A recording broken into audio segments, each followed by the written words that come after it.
Mesdames, Messieurs, bonsoir. Le dialogue interreligieux est une nécessité. C'est ce qu'affirmait le pape ce matin en recevant les membres du Conseil pontifical pour le dialogue interreligieux. Un rendez-vous qui clôture une semaine d'assemblée plénière sur le thème des différentes traditions religieuses dans la société civile. Retour sur cette rencontre avec la télévision du Vatican. Dans son discours, le Saint-Père appelle les chrétiens à assumer leur foi et à ne pas la cacher pour que le dialogue soit sincère et utile. Mais ce dialogue, insiste-t-il, ne signifie pas renoncer à sa propre identité, ni même accepter de compromis sur la morale chrétienne. Au contraire, explique-t-il, la vraie ouverture implique la fermeté sur ses convictions les plus profondes. La vie en commun, poursuit le pape, ne serait possible en cachant sa propre appartenance religieuse. Nous devons donc avoir le courage et la patience de venir à la rencontre de l'autre, le tout bien sûr dans le respect des convictions d'autrui et même de ceux qui ne croient pas.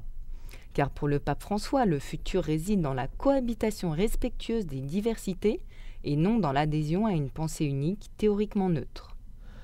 En assemblée plénière, donc, les participants se sont arrêtés sur le dialogue interreligieux, sur sa situation actuelle dans les différentes parties du monde. Dans certaines régions, vous le savez, les chrétiens sont persécutés et c'est le cas notamment en Égypte. Dans ce pays, la communauté chrétienne est minoritaire et les Coptes sont persécutés par les islamistes. Pour en parler, voici un reportage, il est réalisé par l'Aide à l'Église en détresse. Jusqu'au Moyen-Âge, les Coptes étaient majoritaires en Égypte. Puis au fil des ans, ils ont été de plus en plus discriminés, certains se convertissant même à l'islam pour survivre. Ceux qui ont refusé de renier leur foi sont devenus des citoyens de série B. La montée du fondamentalisme islamique aux alentours des années 70 a entraîné des vagues continues de persécution.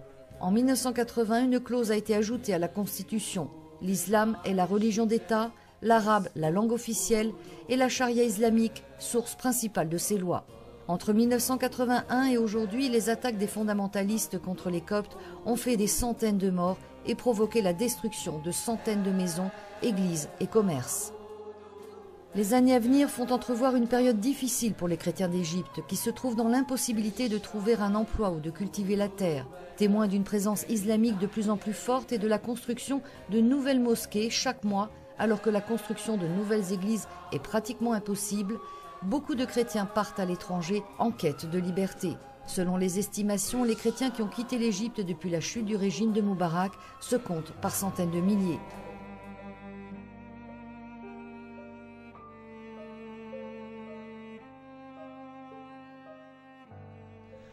Partons maintenant au Venezuela, où se poursuit le 4e congrès pour l'Amérique, organisé par les œuvres pontificales missionnaires. Il rassemble jusqu'à dimanche près de 3000 personnes, dont 400 prêtres. Parmi eux, le père André Gagnon, directeur national des OPM pour le Canada francophone. Il est interrogé par notre envoyé spécial, Pedro Guevara-Mann.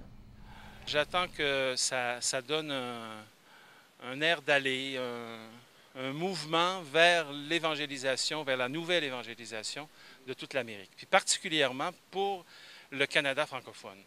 Et puis encore plus pour le Québec, qui en a besoin, qui a besoin de sentir que notre foi est encore vivante et qu'on est missionnaire et qu'il faut annoncer, qu'il faut aller.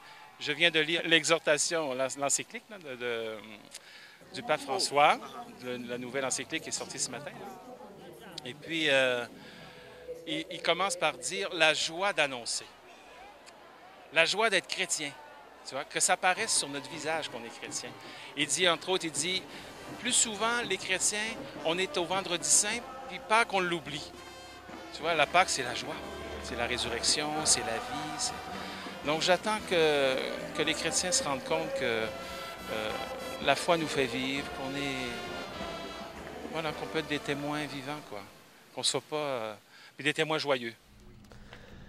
Et avant de nous quitter, sachez que demain se tiendra le concert officiel d'ouverture du Jubilé à Québec. Il rassemblera plus de 120 musiciens dans le chœur de la basilique Notre-Dame. Informations et programmation disponibles sur le site du diocèse. Voilà, c'est ainsi que s'achève cette émission. Merci de nous avoir suivis. Je vous souhaite une très belle soirée. À bientôt.